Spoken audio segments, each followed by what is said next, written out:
మన భారత రాజ్యాంగం ఆర్టికల్ 21 ఎటుపోతుందో కూడా అర్థం కాని పరిస్థితుల్లో మన భారతదేశం ఉందన్నమాట.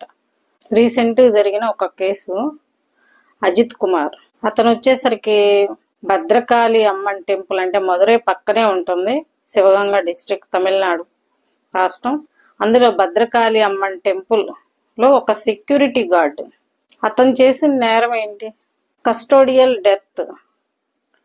ఇప్పటి వరకు కర్ణాటకలో ఒక 4.5 years నుంచి 24 కస్టోడియల్ టార్చర్ డెత్స్ జరిగినాయి.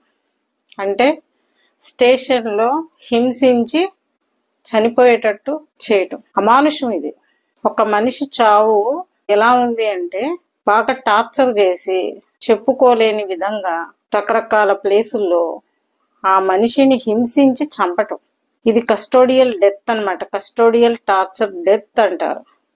ఈ కస్టోడియల్ టార్చర్ డెత్ గత 4.5 సంవత్సరాల్లో ఒక తమిళనాడు రాష్ట్రంలోని 24 జరిగినాయి.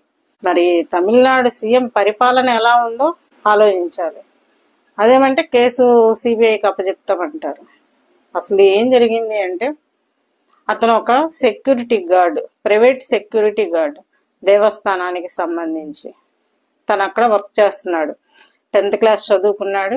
దొంగతనం చేశాడని చెప్పేసి అతని మీద ఒక అభియోగం మోపి ఎఫ్ఐఆర్ లేకుండానే కస్టడీలో తీసుకొని అతన్ని టార్చర్ చేసి 44 చోట్ల ఇంజురీస్ అయ్యేటట్టు 18 ప్లేసుల్లో ఘోరాతి ఘోరంగా గాయాలయ్యేటట్టు, చెవి దగ్గర బ్లడ్ క్లాట్ అయ్యి నోట్లో కారం కొట్టి మరీ హింసించి చంపేశారు. ఇది జరిగింది ఎక్కడ అంటే తిరుప్పావరం పోలీస్ స్టేషన్. ఆ పోలీసులు ఎస్ఐ, ఎస్పీలు, స్పెషల్ టీం అంట, మొత్తం 5 members.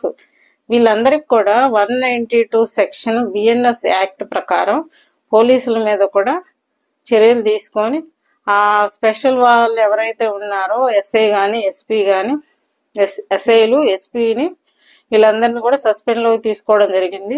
అలా జరగటం వల్ల పోయిన ప్రాణం వస్తుందా? లేదు కదా. మానవ హక్కులు ఉల్లంఘనే కదా అది. నేరస్తుడైనా, నేరం అభియోగించబడినా ఎవరికైనా సరే కొన్ని రైట్స్ అనేది మన రాజ్యాంగంలో ఇవ్వడం జరిగింది.